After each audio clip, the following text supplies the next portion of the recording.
very soon.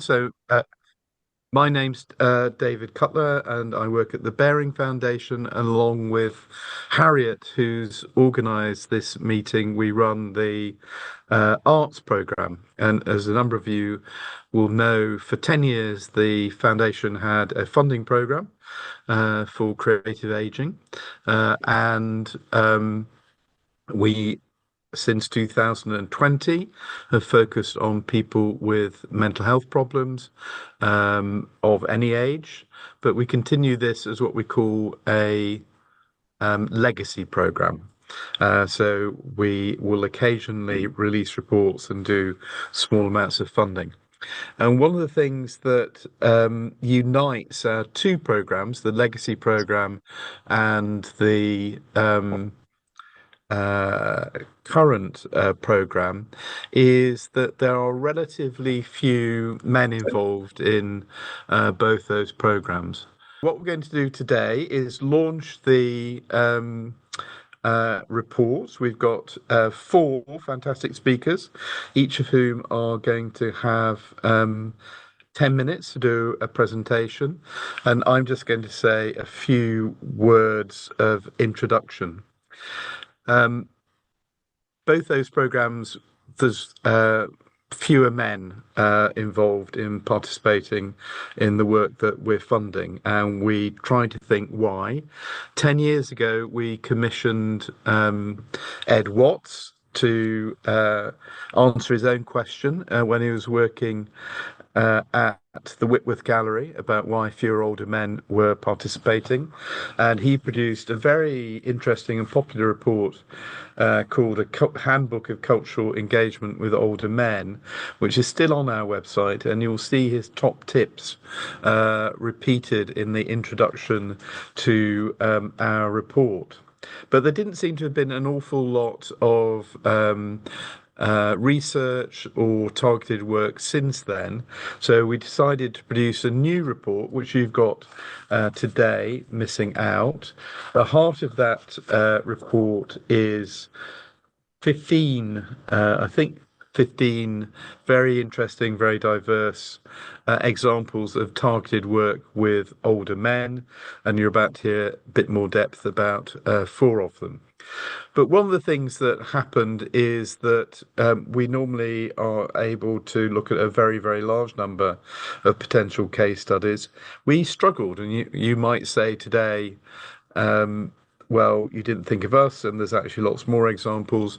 But we tried hard, and we did a number of call outs for work. So it felt to us that there isn't a lot of targeted work happening at the moment. It was very hard to research. It isn't an area that's had lots of researchers, and even monitoring at a larger level is very hard to see. One of the biggest statistics that we came up with was our previous program called Celebrating Age with the Arts Council England, which did monitor on basis of gender. And out of the 31,000 people that reached, 26% identified as male. But that's just one. They're rather large statistic, but we could find very little. We could also find very little guidance about targeting work with older men. There was nothing that we found about that since Ed's booklet on culture. And there's also some more general advice on targeting older men from the National Lottery, which was of interest. So that's some of the introductory things that we came to our attention. And we also had a wonderful example, as well as the British examples from our colleagues in Helsinki, who've been doing quite a bit of work on that. And then at the end, just some very brief and perhaps rather obvious, hopefully common sense observations on my part about what the field looks like. First of all, as an older man, we're all different.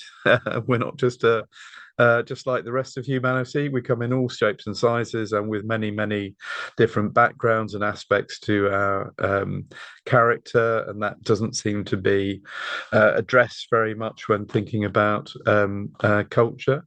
It was very evident how important men's sheds have been. And men's sheds are this fantastic and enormous movement with 100 and 1,100 men's sheds so far in the UK. A number of the examples that we're going to talk about use a men's shed model that can be incorporated into a care home or incorporated into a cultural organization. They clearly work, they clearly have great attraction to men, and it's a particular range of the arts. So it is visual arts, crafts, metalworking, wood, kilns. I've just started doing pottery myself, so quite interested in all that. So it's not everything, but a smaller range of the arts. And then you'll see at the end a call to action. So some brief and I think fairly obvious suggestions from us. So that's me. We've now got 40 minutes of presentations. Um, and each of those will be 10 minutes each. We do have some time at the end. My experience of doing questions in this sort of environment, it's quite hard actually with a very large number of participants. So if you do have a question, please put it in the chat and I will try and ask that on your behalf at the end. Harriet, at the moment I can just see Samsung SM S9, but I'm hoping that everyone else has got what they need to. And I'm delighted to move on to case studies. And I would like to ask Michelle to kick us off with the work that she's undertaking at Beamish. Thank you. Thank you, David. Can everybody see my screen now? Hooray, smooth transition. So there was going to be a lovely lady called Professor Jane Wallace with me, but she's had to stay at the university today. So you've got me and me alone. So I'm going to talk to you about our centering project, which we've done and are still working in collaboration with Northumbria University's Design School. That's where Jane Wallace is from. It's called centering because I've learned this through the project. The term centering is about bringing the clay together. When you're working on a wheel, bringing the clay together, making it stable, ready to work with. So we thought that was a nice analogy, really, for our group, bringing people together as one and working together from there. So that's our workshop as well at Beamish, and I'll talk to you about what Beamish is for those of you who have never heard of it. Oh, my slide's not moving on. Oh no. Oh no, it worked earlier. Oh, there we go. We're back. So yes, our Beamish Museum is in the northeast of England. It's in County Durham, and it's an open air museum. So it's a huge site, and we've got a recreated Edwardian town, a pit village, a Georgian area, 1950s town. And our team is based now in the 1950s. We've got our own cottage, which I designed to look and feel kind of mid-century, mid-20th century, but it's fully accessible, it's dementia friendly, it's a bit calmer, it's not a sensory onslaught as a lot of the 50s houses are. And we're also very fortunate to have this beautiful blue shed, well, bigger than a shed, a workshop, which in itself is an original. It was a garage in Durham city centre. We run our little team, that's the three of us, we run weekly activities. Everything that we do is inspired in some way by the museum, its collections, the environment. So heritage skills is a big part of what we do. So we're really, really fortunate to be able to do it at the museum when we've got lots of things around us. We started off about 15 years ago working mainly with care home residents, worked a lot with people living with dementia, and now, definitely since the pandemic, I would say about 2/3 of the people that we work with in our program are experiencing some mental health challenge issue, but obviously they're also living with lots of other conditions. Many of the men that we work with in this project are living with dementia as well, but obviously also very anxious, frightened, isolated. So we work with the whole person, not just one specific health need. So we've been working with Jane for nearly 10 years now in different projects, always looking at traditional heritage skills and contemporizing them, using them for today. So the partnership works brilliantly. It's using heritage traditional skills and making sure they're not lost and making them relevant for today. So you can see we've done wood carving in the past. We've made play equipment for a youth club in Newcastle, and now we're doing pottery. So our centering project is the one that's in the case study. This started in February 2024, I think. So yeah, 2 years ago now. It's a weekly group for men. Every man that we have is between the ages of 50 and 85, and all the men are living with brain changes. So some of them are living with dementia. Some of them have had a stroke. All of them, what unifies all of them is that they're incredibly isolated. They've experienced huge change. Some of that is relating to bereavement, low mood, and they want to be with other men. They want to be with other people and reconnect with that sense of self. We didn't intend from the outset for this to be just a men's group, but we have a huge number of inquiries from men or social prescribers supporting men, occupational therapists asking if their patients, service users can come to our group. So now we have 3 men's groups because it's by far the biggest kind of group that we get inquiries for.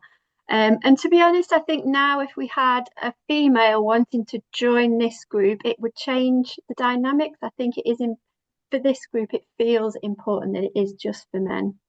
So over the weeks, we've been learning different hand building techniques with clay and scaffolding that learning over the weeks, but without it being really, do you remember what we did last week? It's not about that at all. It's using that muscle memory, that routine, building on what we've learned. You have to have this finished by then.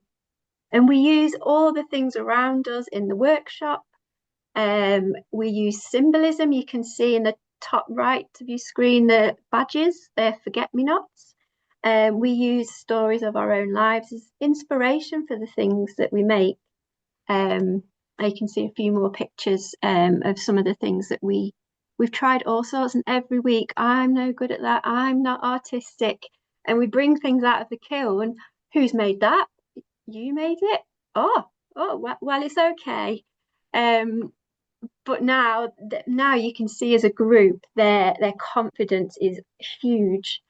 I think for us as well, using the workshop is an important part of the group because without being too stereotypical, it is quite a masculine space. We do come inside when it's really cold, as in now, but I think the workshop, they feel that they can move around, they can use things. It's intuitive as well.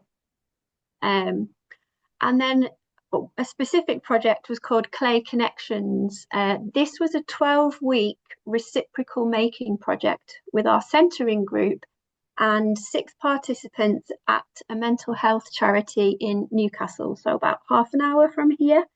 Um, so everybody was kind of paired up with one another without meeting.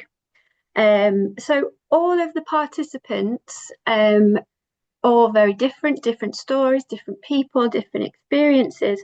But what unifies them is that they are often seen as recipients of care. They are sometimes treated with sympathy, maybe some prejudice. Again, losing that sense of self.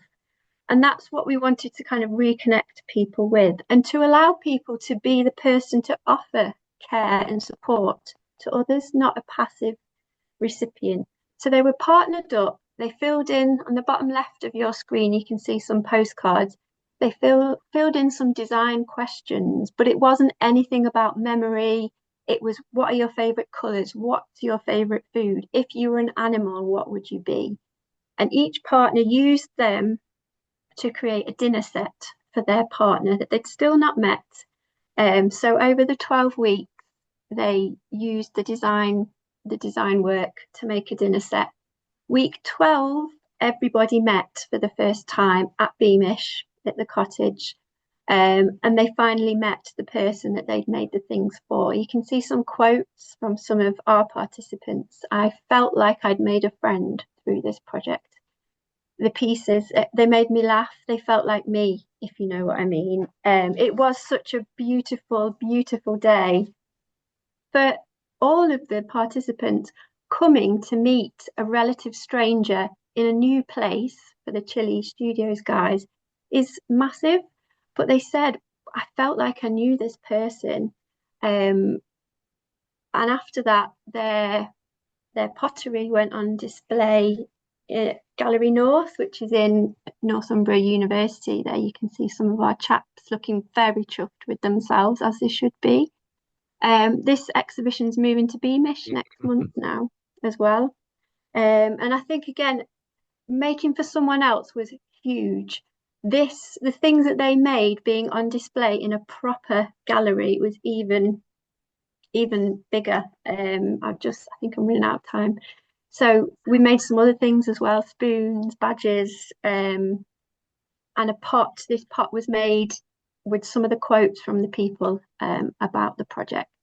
And this project is continuing. We're our Thursday group centering are now doing a reciprocal project with our other men's groups.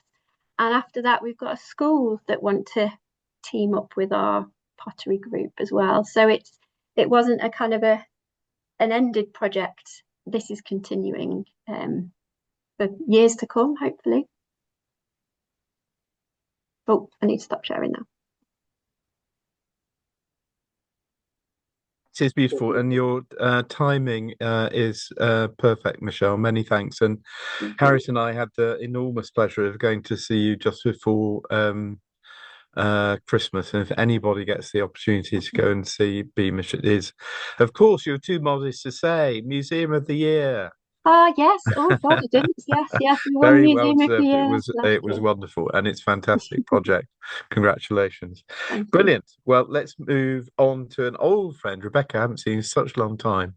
Lovely to see Rebecca, who we first got to know each other with Celebrating Age, didn't we? Which was probably 2018, 2017, something like that. So fantastic to hear what you've been doing since then. And it's actually going to be a double act with Rebecca and Nell. So welcome to both of you. Thank you. Thank you, David. So I'm just going to top and tail. I'm the creative producer for Celebrating Age Wiltshire. As David said, we originally had the Celebrating Age funding from Baring and Arts Council, and we've continued on from there. Nell, can you just give me the next slide, please? Thank you. I think Nell's operating things. Lovely. So our Creative Conversations programme is one of the programmes that we deliver within the Celebrating Age Wiltshire total project. And Creative Conversations started during lockdown, as many of us did, I think, within the arts, started to work or with our isolated older people that we'd already been supporting in various concerts and events, etc., and bringing people together. but we started to work with referred older people who were very isolated, and we worked with them on the phone. And as you can see here, 3 of our artists, Bob, Dawn and David, on the phone, and creating beautiful stimuli and activities and things for older people on the phone, writing songs, poetry, stories, etc. And they were posted homework during the week to do things during the week for then their next phone call. When lockdown eased, we started what we had planned originally was to go to one-to-one sessions in participants' homes. So those individual artists went and visited those participants and continued the lovely work. After that, we then started to develop group sessions held in libraries, and Wiltshire Libraries are one of the partners in Celebrating Age Wiltshire. So we have these lovely free spaces, and we bring our groups together in the libraries around the county. And we started several creative conversations groups there. And that's when we started to establish groups specifically for men aged 65 plus. So we'll just move on to the next slide. And as Michelle has already said in her presentation, obviously some of the things that happen are very similar. We really recognised, and David said in his introduction, that many older men tended not to attend our events and activity. It tended to retreat from the local community and activity outside the home, which then we discovered that we had a very low percentage of particularly older men on their own coming to any of our activity. When they were brought along by maybe a partner or a wife or in a small group, they came, but they never really came on their own. And so that's why, through that research, we decided to start these creative conversation groups specifically for men. We noticed that an awful lot of men, as Michelle has said as well, bereaved men often retreat because it tends to be the wives that have organised the social activities in the past. And we really noted from discussion with these older men that we were hoping to work with that they sort of do several retirements. One was from work, and they lose their work colleagues, and then also they continue if they then are ill or more disabled and not able to continue the sporting activities or hobbies that they did. They don't tend to carry on the social life that continues on even though they don't do the sport, so they sort of cut everything off. And we also talked to lots of men who'd moved into an area to be closer to family, but actually ended up not really connecting with their family that much. So that's really why our creative conversations for older men started. And I'm now going to hand over to Nell to give you some of the research and the evaluation that we've been covering over that work. Thanks, Rebecca.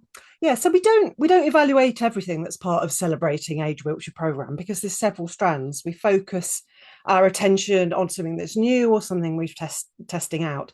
So we have really focused the resources for evaluation on creative conversations, and particularly the men's creative conversations groups. Now, recently, the creative conversations strand of Celebrating Age Wiltshire was supported by a fund called Tackling Health Inequalities. So our evaluation has been exploring that. What are the health inequalities that men experience, and how does creative conversations address that? So now I'm just going to give you a flavour of some of the things that we hear through the evaluation. Our data methods are fairly conventional. We do before and after written questionnaires. They're mostly qualitative, open-ended questionnaires with a few rating scale questions. We do interviews with a selection of people to create case studies. The artist facilitator keeps a reflective journal after each session, which is a really valuable source of information. And we have quite a lot of reflective meetings between the project and the next slide is just the intended outcomes for men's creative conversations groups, that people will have increased confidence and reduced anxiety to attend group activities. They'll have greater social connections in their local communities. They'll have reduced loneliness and isolation, and greater purposefulness in life through participation in creative activities or other community activities. The next slide, sorry, you don't need to read the detail on this. This is just to show you visually our rating scale questions. We get, 4s and 5s are what people rate these different areas, you know, that they feel very strongly that they do get benefits to their increased confidence, reduced anxiety, increased social connections, and increased purposefulness in life due to creative conversations. Next slide is a few quotes, people describing, you know, what it is that creates these social connections and what they feel about it. So this first one, I mean, this is just an evaluator's dream, isn't it? This has really changed my life. I wasn't getting out at all before this group. And these are all different people, these different quotes. Once you are here, you feel you know everybody. I feel kindness and acceptance around the table now. The moment you walk through the door, it all changes. There's warmth. It means I get up and get out of the house. My wife likes it. I've been attending the groups every week and slowly I've made friends. I speak up. I'm not embarrassed anymore. So let's turn to not to what people say, but things that we're trying to understand, you know. How do sorry, excuse me, I've just got my pages, notes muddled up. Yeah, the things we're trying to understand, how and why, how do creative activities create these effects, you know, compared to perhaps other ways that one might bring people together to form social connections. So we've heard a lot that some people want a structured activity to do. They want a purpose to coming to a group session. People are aware of other activities, you know, chatty cafes or spoken of, and that's not to, you know, to put any shade onto chatty cafes, but that can create a social anxiety for some coming to something that involves making small talk with strangers, and that's not what some people want. So one chap describes it as he doesn't want surface chit chat. What he gets from creative conversations is something that has a purpose, that goes deeper than chit chat. You know, so we want to understand, well, how does creative conversations do that? So sometimes it's quite hard to describe what creative conversations is. Each session, a topic or a theme is introduced by the artist facilitator, and this is what provides the stimulus for conversation. So one example from one session, the theme is a favourite walk. Now, everyone has the opportunity to talk about their favourite walk and to share with others. So the artist is really skilled at kind of starting something that's quite light, you know, a universal experience that everybody can connect with. And then they steer the conversation from a favourite walk to place names, to maps, to navigation points, to talking about navigating your life, to talking about a turning point in life. So there's a very subtle but intentional kind of way of making the conversation go a bit more deep and meaningful. And that is what people really value, that there is a deeper conversation and making connections on a deeper level with others in the group beyond the surface chit chat. You know, it involves hearing others' life stories and experiences and having the opportunity to share and be heard. And we hear a lot that people really appreciate that they meet others from different walks of life that they never would have met. Another big thing that we think, you know, is really very important is people talk a lot about the intellectual stimulation they get from creative conversations and how creativity and sort of fires intellectual stimulation. So here's just a selection of quotes of people talking about why, you know, that they value it. Keeps my brain active, directs the mind to think laterally. The themes make the session interesting and it brings out the best for those who are a little reticent. And then people talking about creative activities. I've read poetry, which I never would have done before. It got me thinking about all sorts of topics. We read prose and poetry in the group, which I haven't done since school. I enjoyed this very much. So I'm just going to talk very quickly about, well, so why men? Why work with men? And what difference does this make compared to, say, a mixed gender group? Because there are mixed gender creative conversations groups. Now, when we ask them, most, not all, but most of the men say they prefer a men-only group, that it's beneficial, that they feel they can open up more, that there is a sharing of life experience and that they really value. And I was discussing with David, one of the artists, about this idea of men and health inequalities and why is there a health inequality? And what we came up with through our reflective discussions is that, you know, many people experience health problems as they age, hearing loss, reduced mobility. They're common experiences, but these aren't specific to men. But men experience them differently. They are reluctant to seek help. And our observations are that men don't seek help for problems and issues in the way that women often do, particularly those that are widowed. They don't have someone encouraging them to seek support. And what David has observed within the groups is men encouraging each other to seek to support. Now, that doesn't necessarily happen within the group activity. It happens on the fringes, the arrival, the packing up, the putting your coat on phase. That's really observed. So my last point is really, the concept of ingredients for success is quite well kind of used in community arts. And so just to sum up, I think what we think, is good about Creative Conversations, I think we've proved that the concept is good. We've proved that we are reaching the people that we intend to reach. And we know this from the kind of before questions that we're asking people and the things they say that they want to get from the group. They're saying that they are aware that they need support with social interaction. And then afterwards, they are saying that they definitely have got that. It's about everyone sharing experiences and being heard. And really what is really key is, the high level of skill amongst the artists to be able to support people and steer them through the conversation. So I'm going to hand back to Rebecca now. So Thanks, we Mel. are over time. Sorry. Sorry. Okay. I just wanted to share the good news that this is a photography project that we worked with the Trowbridge men's group. And we realized that actually through these men taking photographs of themselves, which came out of a hobby of the gentleman you can see in the middle with the cameras, we realized that the work that they're doing is producing outcomes that are worthy and really valuable for audiences to see. And so we applied to the Arts Council for a project grant, and we have got that project grant. So we're going to be able to develop more creative conversations for men across the county. There we go.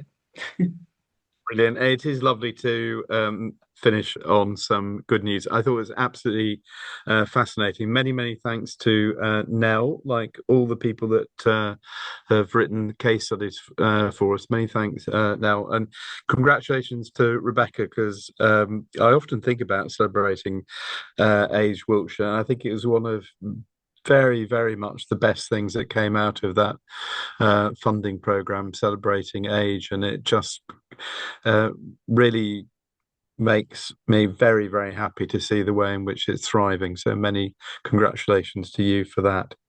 And more exciting case studies, we move on to Lucy at London Bubble. Thank you. Thank you, David. Hello, everybody. I'm going to try and work out the screen sharing situation. Give me a moment.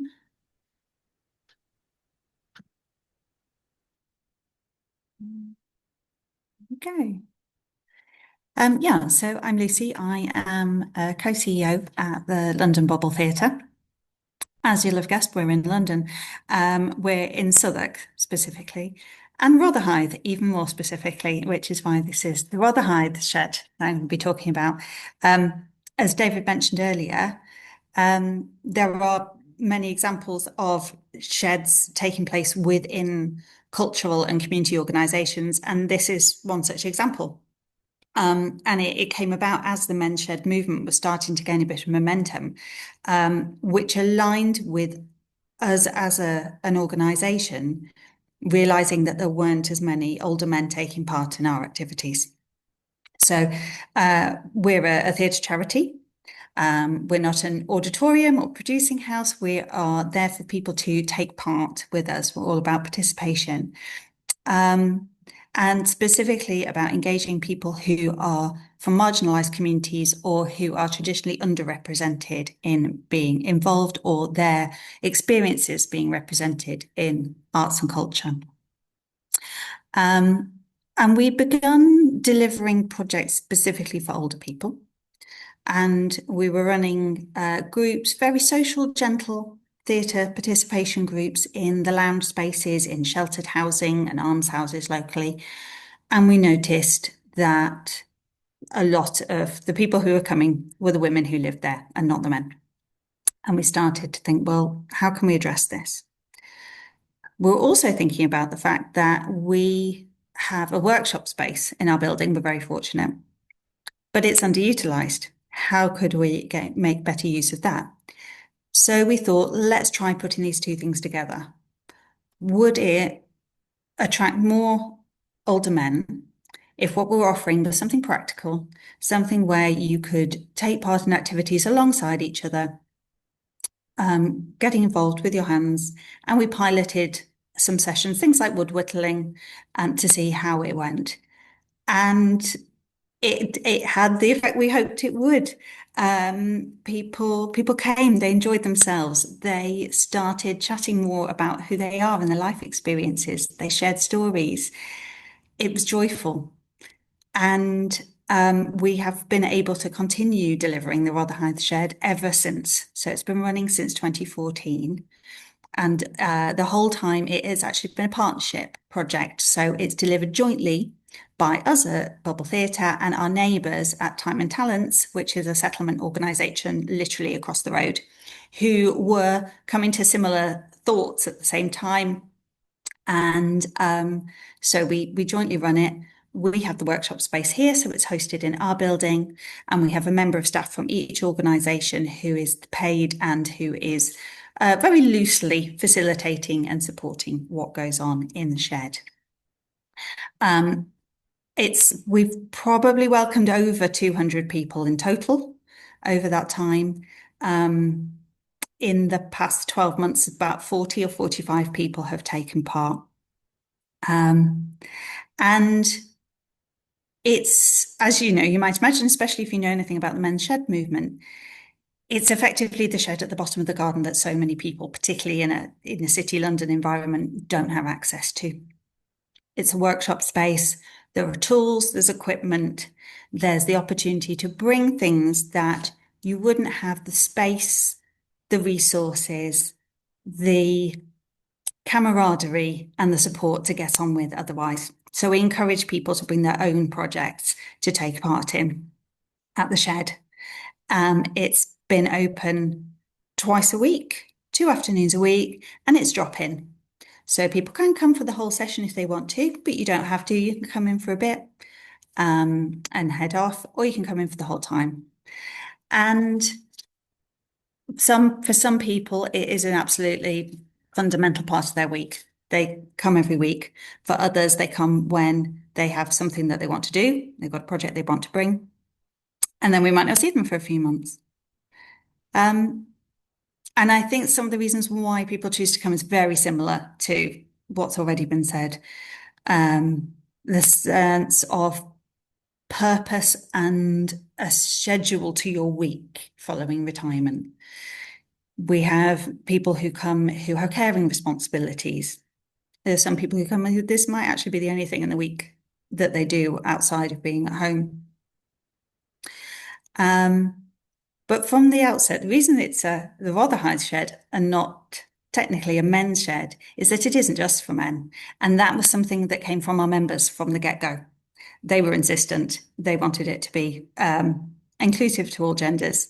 And it's at the moment about a 50-50 mix, but it is the activity that we deliver that has the highest proportion of men of anything that we deliver.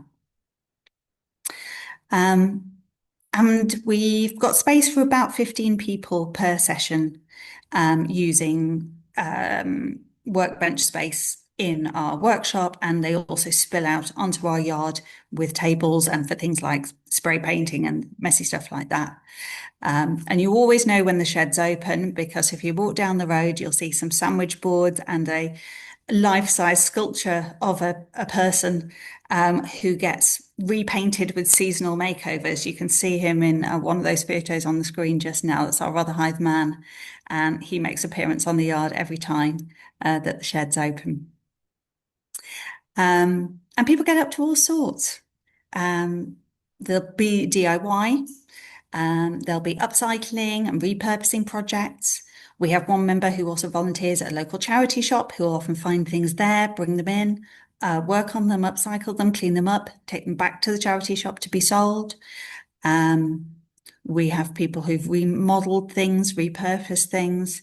It's a wonderful mix, as is the conversation. You never, if if you go into the Rotherhithe Shed, you never quite know what the topics of conversation are going to be, and it's absolute joy as a result. And thinking about kind of what's worked and what we learned, we have male facilitators for the group, and I think that has been an important factor. 1 more minute, Lucy. Sure. We have consistency, and that has been very important. Consistency of the staff who are supporting the project and consistency of when it's open. The downside of that is that it can be quite hard to make changes. People get very attached to the way we do things, and to make a change can be quite hard. But what also works really well is when we give people the opportunity to contribute. That could be to the organisations that are running it. So we might ask for something to be painted for the community garden at Time and Talents, or a prop to be made for another group who's producing a piece of performance for London Bubble.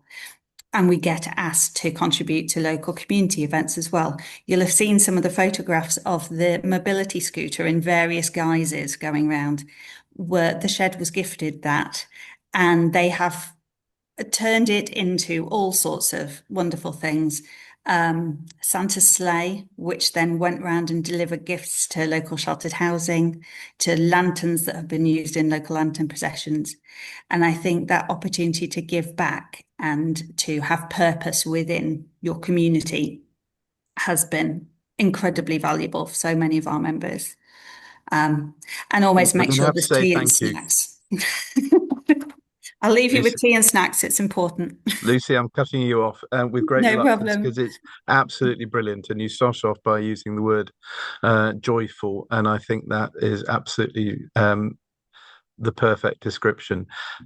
Many thanks. But I do think we need to give Paul time to tell us about what's happening in Belfast. So over to Paul. Thanks, David. My name is Paul Kane. I'm the founder and director of Over the Hill Music Collective. I'm also music and older people's manager. Just before I start, I just want to say it's lovely seeing the commonality coming through in the themes, also in the participants, the outcomes, and maybe the differences are in what we do in general. 15 years ago, when I first started working here at Oh Yeah Music Centre, we're a hub in Belfast City Centre, there was nothing for older people at all. And one of the things that I wanted to try and do was redress that balance, because we had lots of stuff for young folk. We had talent development programs, guitar workshops, festivals, and aimed at younger folk, and that was brilliant, but nothing for us.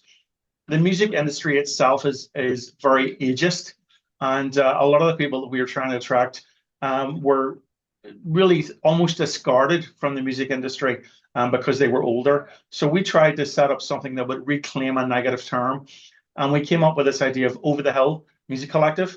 And I remember also seeing Beltana Festival had a wonderful video. They're a festival based in Ireland where people had made these stained glass windows of negative terms and smashed them.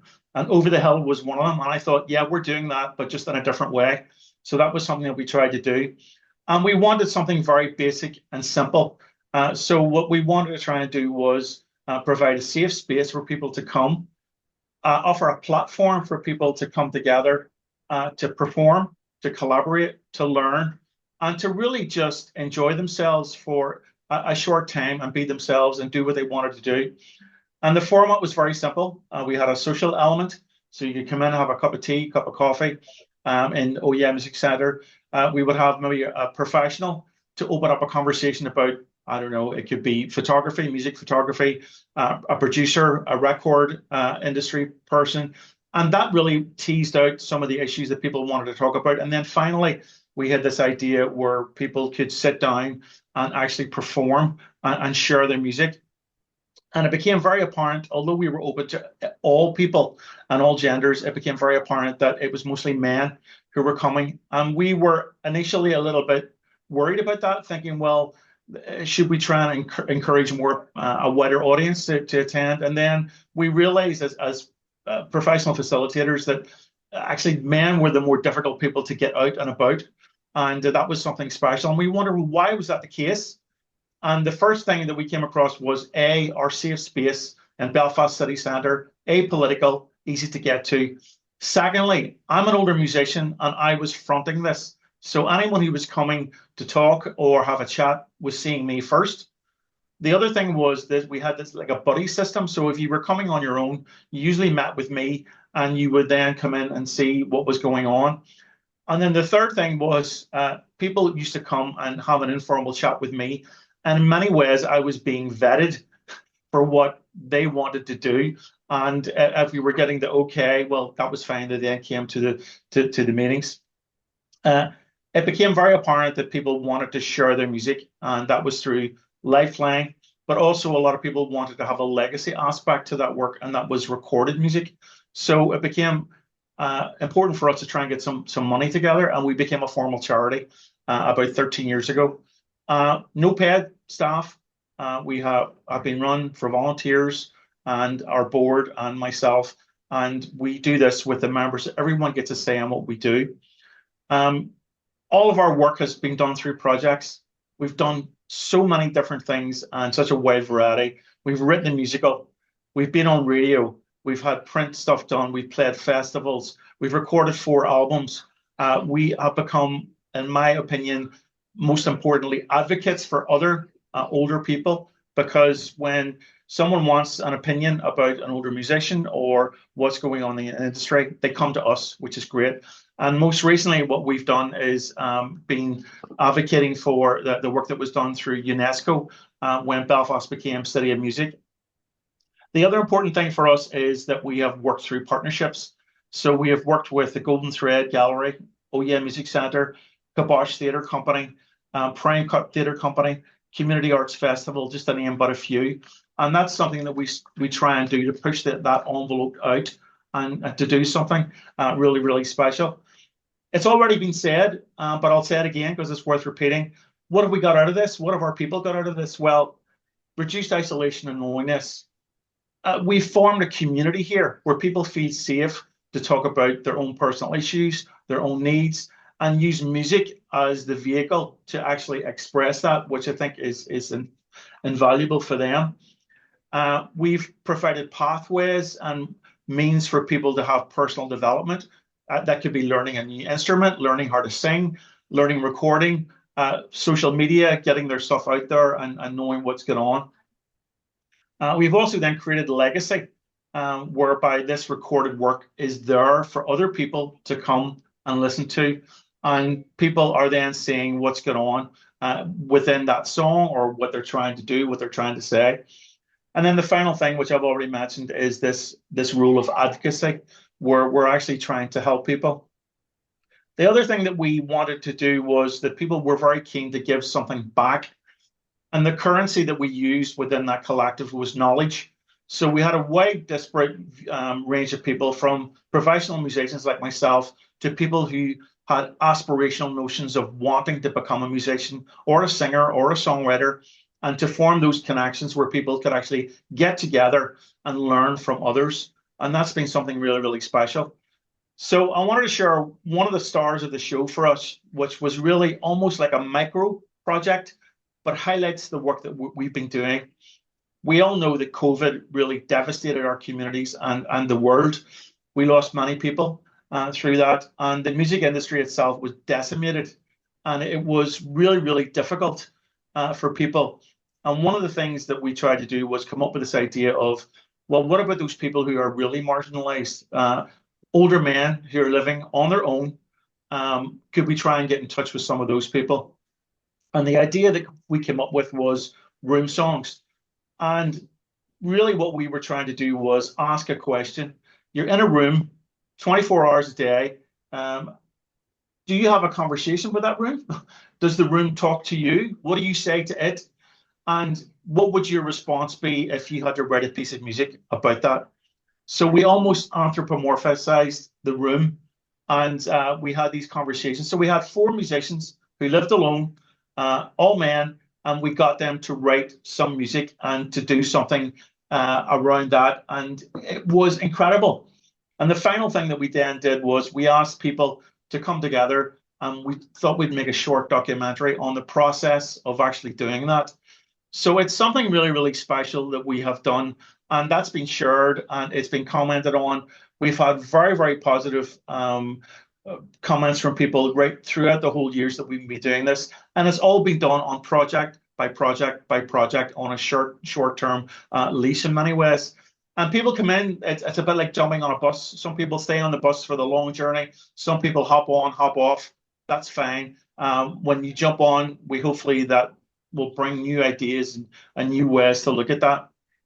I just want to finish up by saying that it's been challenging as well.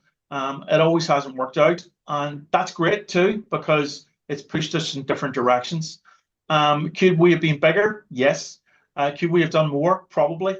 But the work that we've done, I felt, has been on a micro level, and it has changed those people's lives that we've been working with. And more importantly, for me as an individual, it's changed my life as a musician, as a creative, and I've seen things in a different way that has been really influential to my songwriting and to my own personal life. One of the things that we finished off with was an album called Isobars. If you're into your weather and you're look at the weather, you'll see these isobars which come together, and the closer they are together, there's a depression there. And we asked people to write some songs and some music around being depressed. And we wrote this album. We had a song called Wobble. We're going to put a link in the chat box so you can listen to that. But also the metaphor was extended in that the depression would also move away, just like a weather front moves away. We don't know what the future holds. Listening to all the people who have spoke today, I think it's really, really bright. And I can say that we'll do our best to keep that going. If you're doing something yourself around this, it's amazing. I'm going to say thank you to everyone who's participated. And thanks to David, to Harriet, and all the guys there today. Thank you for your time. Thank you. Well done. Really fantastic, Paul. We have only got a few minutes left, and I always find this asking questions from chat very difficult. So I'm hoping that where things are specific, it's reasonably that you want to ask Paul something particular about how he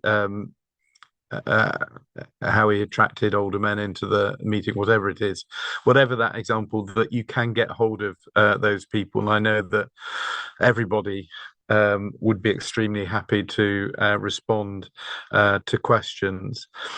The other thing that I wanted to mention is that the Bearing Foundation's broke. Of course, we're broke. We're all, boring old funders going on about broke. We're terrible. We are a bit broke, but we are hoping that we're going to get a little bit of money together. It will only be a little to try and have a bit more of a dissemination and more discussions about this important area. So we're hoping that in the latter part of the year there'll be some in-person meetings, and we've also delighted that our colleagues at the Arts Council England, they've got a group on creative aging, and they're going to have a session about working with men on that. And our colleagues at the Arts Council Wales has gotten a creative aging and older people network, and they're going to have some discussions about involving more men, and we hope to have a few meetings in different parts of the UK for a bit more of a personal discussion about these things. But I've got rather strong feelings about this, and I thought for a number of years, wouldn't it be marvellous if we just had even half the arts organisations that consider themselves creative aging organisations, for half of them to have projects that are really trying to target men. I mean, often the things that we've seen have been actually men-only groups. We've always said in our funding that we're not requiring meetings to be events, work to be men only, but it does often gravitate into having some types of men's space. And we also want to have more of a chat with Men's Sheds, which obviously an amazing organisation. And the last thing I was going to say is that I think we really need to involve Age UK in this discussion as well. That's another part of the ecology of what are they doing on all that. But in concluding, I'm just going to say thank you very much to everyone who has come to really one of the most popular Zoom meetings we've ever had. Thank you for that. Thank you for the brilliant presentations. There is going to be some more discussion and some more work on this that we'll be supporting in the future. And thank you to my colleague Harriet, who of course has organised everything, including the this report, and most importantly, thank you to our brilliant presenters. Thank you all very much indeed, and hope to see you all on another occasion. Many thanks.